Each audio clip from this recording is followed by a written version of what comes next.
កម្មវិធីកិច្ចសន្ទនាកម្ពុជានិងពិភពលោក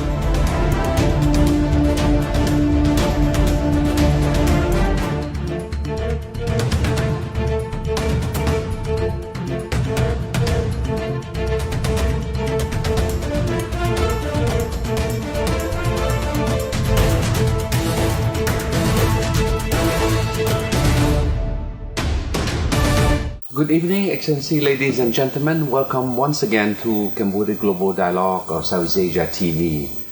Tonight I have the pleasure to cover something which I don't have much clue about it. I don't think the country have much clue about it also because it's so novel. The concept of ride sharing to Cambodia is quite new. The senior minister Sun Kantol have launched the initiative in Cambodia. And I managed to catch the chief executive of Uber in the region on his way to the airport to say, "Come, you have to come and share with us, what it's all about." So you have to excuse me if I sound a little bit ignorant tonight. But Damien, welcome to the show. Thank you. Thanks so much for having me, Siphana. It's a pleasure. Yes. Well, Damien, so I'll give you a few minutes. Maybe you can tell a bit to our audience, your background a bit, so that they can relate a bit to you. Yeah. Of course. Well, look, it's great to be here in Cambodia. It's a wonderful city. I have been at Uber now for close to a year and a half. Before that, I worked at Google, but most of my career has been in public policy, working for the Prime Minister of Australia for 5 years on technology as well as broadband type policies for the country. So it's very interesting and exciting to be talking about new products, new digital products that can help boost local economies, that can help solve problems for cities like Phnom Penh. This is an exciting time for us. It's a new country, and there's always a bit of excitement as we enter a new country, as a new product that people get to learn. So thank you very much for having me. Well, Damien, I think you heard when I introduced to the audience that it's quite novel. Perhaps before we get to the technical aspect of it, maybe a few words on Uber? Yeah, sure. So Uber is a technology company, and what Uber has done is created an application, an app on your phone that you download on your side that helps you get from one place to another place. It's a pretty simple concept. But on the other side of the app is a driver. And a driver has the app and they see, okay, Siphana wants a trip. He is at his hotel and he needs to get to the airport. Okay. But in the app, the driver sees that Siphana is at this location with the GPS, drives to you, picks you up, and then the map tells the driver where to go. So it's a pretty kind of simple thing, but it connects people that in the past may have not been connected before. You might have been standing on one side of a block and taxis are waiting on the other side of the block, and they don't know that you are waiting there. You're in need to get the trip. And that driver may not know the quickest way. And by using a GPS and a map, the driver gets to drive the quickest way. The other thing that it does is increases transparency because the rider for the first time gets to see the driver's name, gets to see the license plate number, the kind of car that is going to pick them up, and there's a record. At the end of the trip, there's an email to say, you took a trip with Uber, this was the route that you took, and this is how much it costs. So there's a kind of increased transparency of information there. So that's effectively what the app does. Helps people get around. That's great. Well, I'm very pleased because the senior minister Sun Kantol is very excited about it. Yes. And I understand he's been working quite diligently to get some like Prime Minister Hun Sen to really support the idea and today it's a big thing. It's a launch. Yes, and it's very exciting. And to your point, we have been working very closely with the minister, and we have to, call that out. And the Minister for Transport here has been a leader in thinking about how these kind of new applications are going to work in his country. And I don't think that we would be here today if it wasn't for his foresight and his push to make this happen. And what's happened is different. And I kind of want to say that because we are launched today in Cambodia not only with the blessings of the government, but with new regulations. Regulations that recognise new technology. Now, that means right now Cambodia is the leader.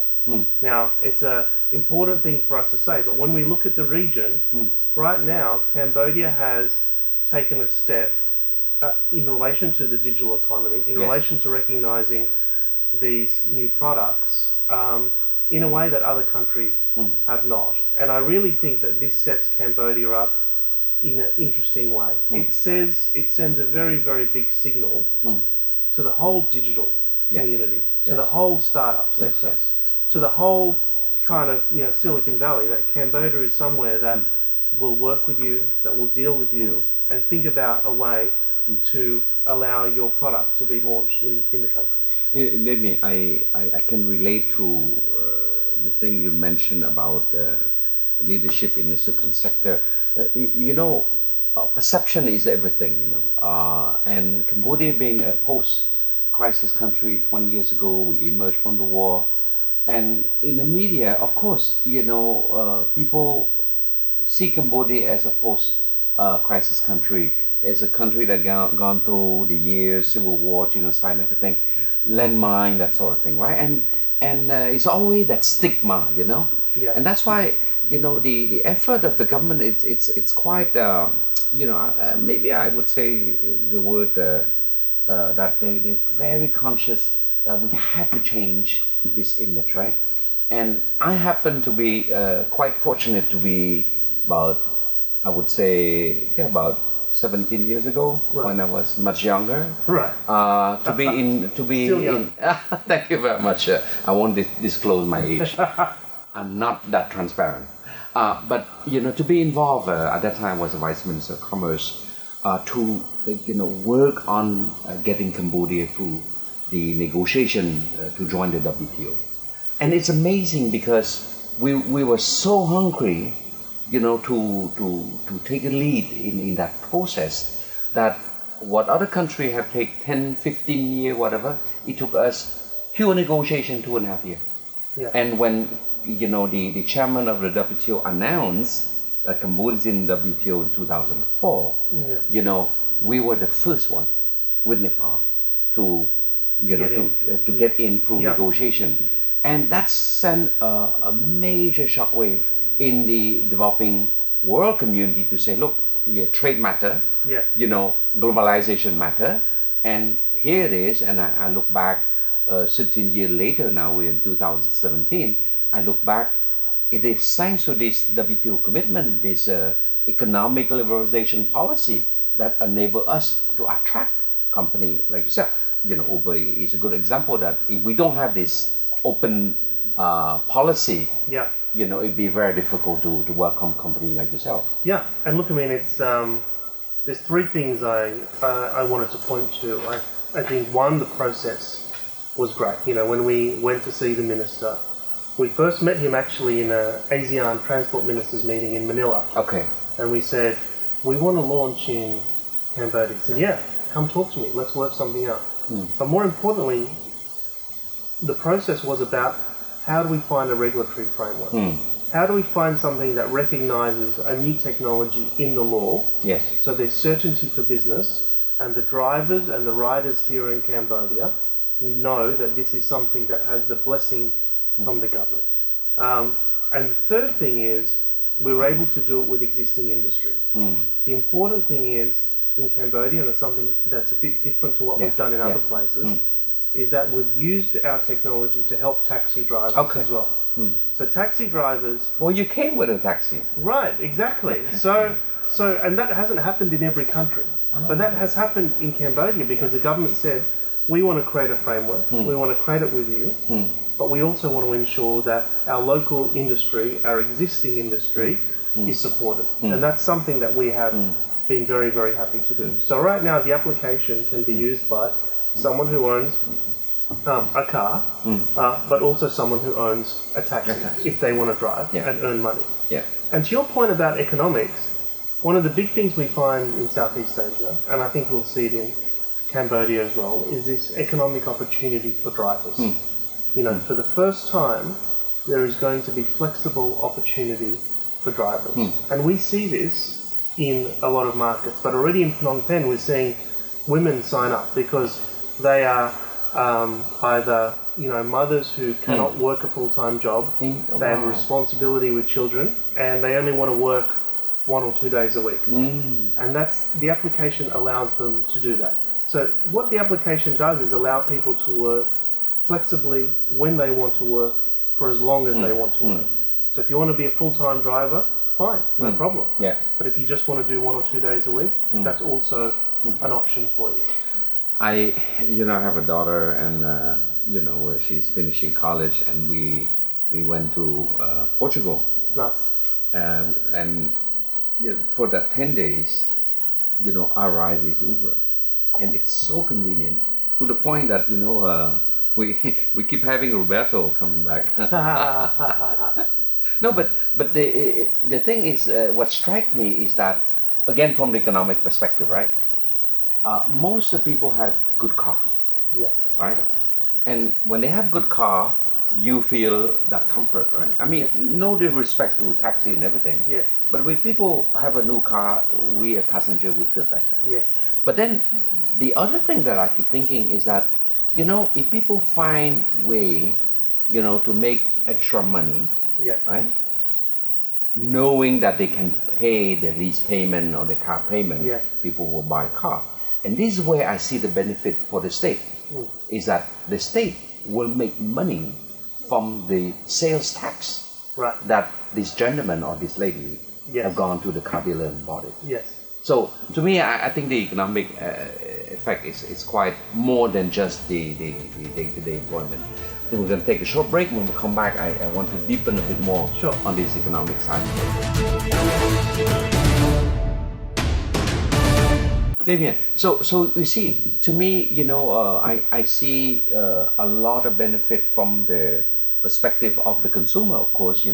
I think safety is probably another consideration also, right? Knowing that there's a track record, that sort of thing, right? I mean, So look, we find that women, especially late at night, prefer to use the app because of the information that they get. So as I said to you before, they know the driver's name, they know the number plate of the car, they have a record of the actual trip. But also, every consumer gets to give a star rating to the driver. So we see over time what consumers are saying about particular drivers. And if drivers are getting bad ratings, then they can't participate on the platform. So the drivers at some point, right? At some point, the platform will. Yeah, but drivers tend to behave because they know that there will be a record and someone will give them a mark for the way that they drove. So it kind of incentivizes the driver to deliver the best possible trip. Yes. I want to come back to your point about economics. Yes. And this is something interesting for us because we do think that there are new economic opportunities, people earning more. And as you say, they're potentially buying more in the economy, so the money goes back. And these are generally, low to middle income earners. So, and as we know, people in that spectrum are not only earning, but they're spending their money because they need to spend it on, the home or the kids or whatever it is. So we see the money go back into the economy, and that's something very important. But the other piece here is how we manage cars. Okay. Traffic is a very kind of hot issue, and I think we see it more in places like Phnom Penh. And what we see is a future where people who own cars or purchase cars are sharing them. So other people who don't need to own a car can be using the Uber platform. And I think it's a very interesting concept here of overall traffic management. Using traffic management. Interesting. Never thought about that. Yes. And that's where we like to think about things, that over time, if we're sharing cars, and you think about it, people are coming in at the airport. Most of them are going to downtown. Yes. So you've got 3 people going to a very similar direction. Instead of using 3 taxis, we can eventually combine it and have... And the system will allow that, that merging thing. Of course. So we have products like Uber Pool that we launch in markets eventually after the product kind of grows in the market. Yes. And this allows passengers to share the car as well. So look, I mean, these are the kind of innovation that the product brings. And it means instead of using 3 cars, you use 1 car for that particular trip. And I think that's a kind of nice place where what the future looks like. For us, more people in fewer cars that are used more efficiently. That is effectively what we're trying to do. Well, I think that's probably the beauty of this technology, you know, that it transcends the physical space, right? And that's why sometimes in an economy like Cambodia, where we're still emerging, you know, we could actually skip the learning curve, per se. Absolutely. You know, by using technology. No doubt. I would say that, you know, maybe 3-4 years ago, we all have issue to say, well, does Cambodia have, you know, software engineer because we want to set up a IT company, or Cambodian mini Silicon Valley, you know, this entrepreneur dreamer, right? Which is great.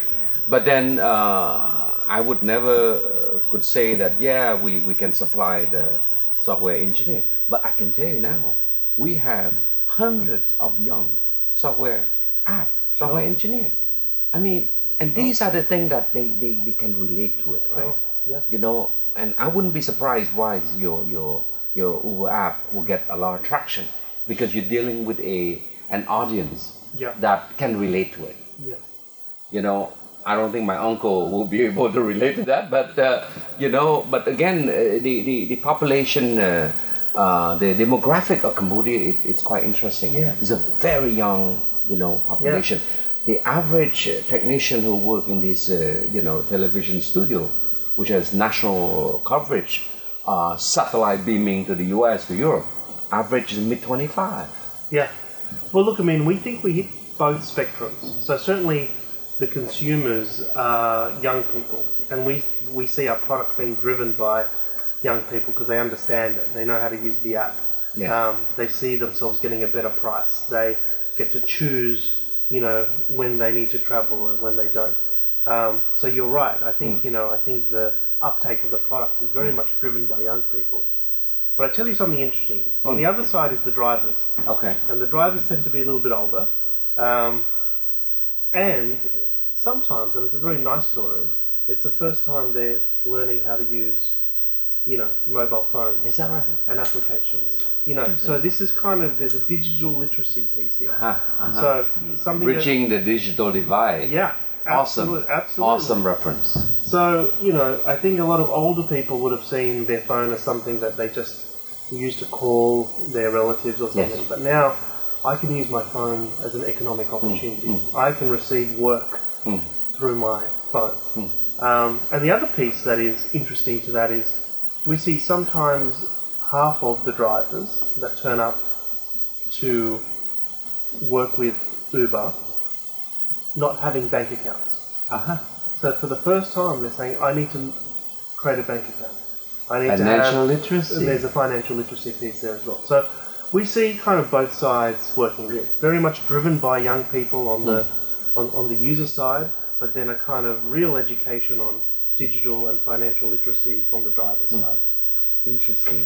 I need to share you one anecdote because, and it's all related to the WTO days. I think Cambodia economy is very much, you know, the background of Cambodia economy as you see today is all driven by the setting that we have been able to put in place way back in 2004 when we admitted to WTO. It was all about, because WTO is all about negotiation, right? What sector you're opening, how deep, how far, how extensively you open the sector. So telecom has always been, you know, the difficult one. Because, you know, some sector, they don't mind opening, right? Because the sector is struggling. telecom has always the most difficult because they bring money Yeah. to the national treasury. They say, look, why I'm doing fine. My ministry bring revenue to the state, Yes, yeah. right? But we say, but there's a but, because yes, instead of bringing $2, if you're more efficient, you only bring $1 because you don't have the infrastructure. You know, you're on old, like a landline. You know, it takes 2 months to get a fax machine, a fax line. So why don't you skip the learning curve? Go mobile. Yeah. So that was the time when the country shift to open up the mobile technology, Yeah, right. the mobile telecom. Yeah, 2G, 3G Yes. at the time. So we sort of like discounting the landline. Existing landline is fine, but then you open the sector, and certainly, now we have a thriving, telecom sector. We're at 4G now already. You're at 4G, and as you say, there's that word called leapfrog. You go straight to the modern technology, and we see that as Uber as well. Instead of having a overly regulated taxi industry, we can come in and fit into an existing system, as well as helping people who own a car drive and earn money from that. So I think that this concept of leapfrog is real in places like Cambodia, where they can skip and get straight to the new technology rather than going through all the process of what was in between. But I want to go back a bit. It's a dialogue, so we don't have to be scripted, But it just come to my mind that you mentioned about the driver. This is great, but I think when you talk about driving, we always think about the security, in the sense that if the car is has it been checked, has it been is that a good car performing, whatever. Do you have this sort of like support measure, Of course, to ensure that car are road roadworthiness? roadworthy, yes, absolutely. So look, there's a number of ways that we do that, and it's a very, very good question, and it's something that is very important, and something that we had a lot of discussions with the government with. So we make sure that there is no trip that doesn't have insurance. Okay. Every trip has insurance that is either purchased by us or is something that the driver already has. Yes. Secondly, there are many kind of things that need to be checked. The driver has to have a background check. The driver has to have a license. And one of the great things about Cambodia at the moment, and something the minister has worked on, is this idea of digital licenses. Yes. We've seen this digital licenses. So this is, again, something very easy for us to work with, because we check the digital licenses. But there are also conditions on the car. You cannot have a 20-year-old car, that's rusted, and you have to have standards on the vehicle as well. So look, insurance, checks on the driver, checks on the vehicles are part of our onboarding process, and it is something that is that we work very closely with the government on. And again, if there is a consumer not satisfied with the vehicle, they can tell us. That's what the application is for. They give us a star rating and say this was unsatisfactory, and they send us a note. That is what the feedback mechanism is for. So instead of having one person check, we actually have every consumer is checking all the time. Right. We're going to take the last break, and then we'll come back. We'll continue on this very novel topic. Okay, great.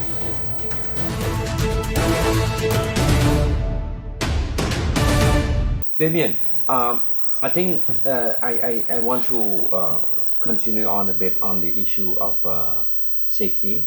I think what you have described is quite good, because again, Cambodia as a emerging, I stopped saying post-crisis has been some 20 years already, okay? We're now emerging, right? A lot of middle class, more disposable income, people want a better life. And the fact that your company have a series of measures like this, I believe that you have a good uptake, because they will feel that, look, now I don't mind spending more money because I have safety, I feel more comfortable, and I think the ability to access in such a convenient way, I think you're helping a lot, not just Phnom Penh, and I hope that someday your company will have also ambition to go to Siem Reap, which is where 5 million tourists is coming every year. Yeah. I mean, do you have plans? Of course. Like, I mean, what we tend to do is launch in the capital, Okay. see how business goes, Yes. and then we expand. You know, there's no reason why we wouldn't expand further. Yes. But to your point, I think every Cambodian using the application is someone that can give us feedback. You know, and we want that, and we make sure that the feedback mechanisms are in there for them to say, how can we make this better? You know, is there something wrong with the car? Is there something wrong with the driver? If there is, tell us about it, because we want to make sure we have a service that the consumers think is up to their standards. But you know, I would say before we go outside of Cambodia, what will be really interesting in Cambodia is that taxis in the past have focused on the city centre. Yeah. Because that's where it's busy. That's where they get the jobs. Yeah, yeah. But what we see this in every city we go in, and it doesn't matter if it's Singapore or New York or Jakarta. We start in the centre, but then people in the outer suburbs start using Uber because they realise I can go see my family friend. Yes. I can go visit. Yes. And this is somewhere that's usually quiet. A taxi driver is usually not there. But then they can get for a cheap price. They can go and see. So it makes people who tend to be in lesser developed areas more mobile. More. And all of a sudden they're kind of visiting and and going to places and meeting more people. And I think it's a very interesting concept. So yes, we will expand, but I think watch this space. You know, I think before we expand, you'll see the outer areas of Phnom Penh starting to use Uber in a very interesting way. Okay. Well, I would say, you know, these are some of the effects that, of course, I hope that my show that a lot of people will watch. But again, do you have plan to have more outreach like this with the Ministry of Public Works and Transport so that more people knows about it, you know? Because many times, you know, you a great product, but then not many people. Well, look, I mean, I think we'll surprise you because we get a lot of people using our application by word of mouth. So as soon as someone uses it once, they tell a friend and they say, hey, I just used this thing. Download that. And they download it. So we think that the product is consumer friendly and will be used. In the meantime, we will be onboarding more and more drivers so they can service the increased demand from consumers.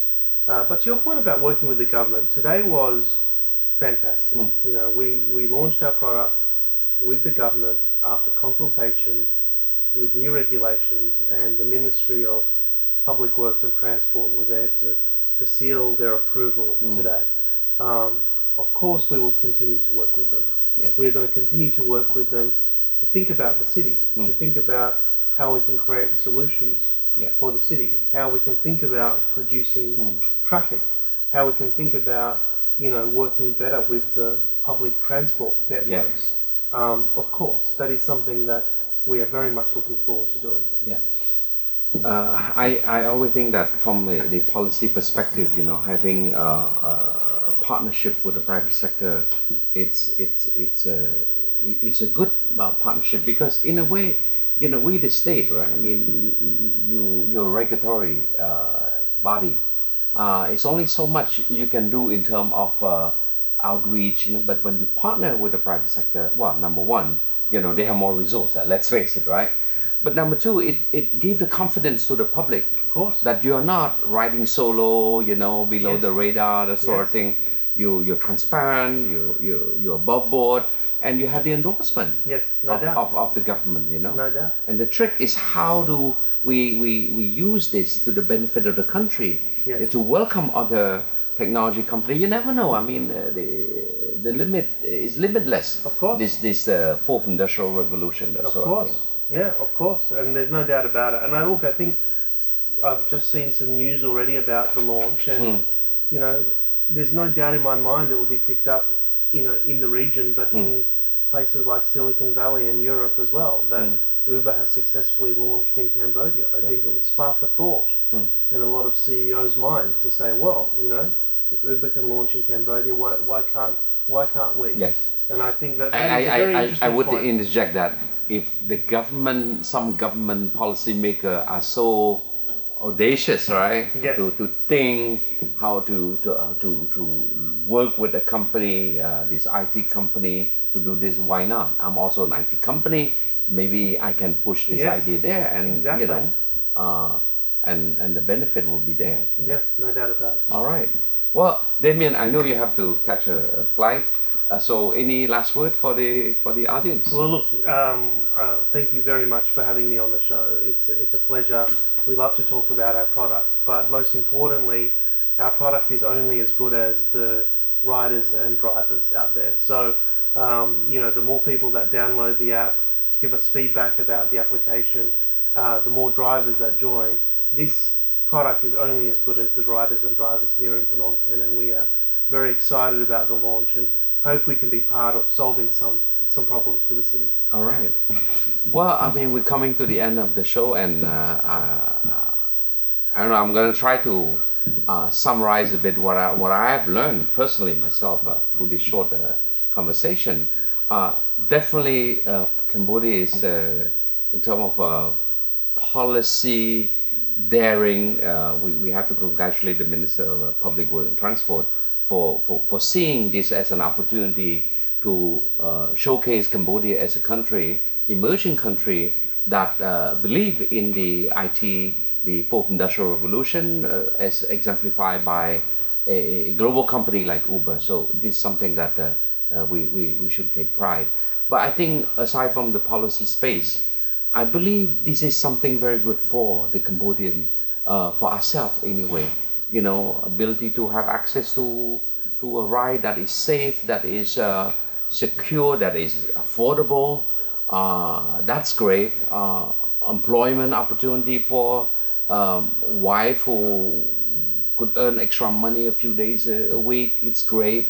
Having some additional IT literacy for taxi driver, financial literacy for this old taxi driver who now have to have a bank account. These are awesome fringe benefit for the Cambodia as a whole. And I can only say that definitely I should be one of the client there when my driver decide not to come to work one day. All right, so on that note, Davian, my friend. Thank you so much pleasure. for having me. Yes, Thank you. Thank you. Yes. All right, so it's the end of the show, and I wish you all good night.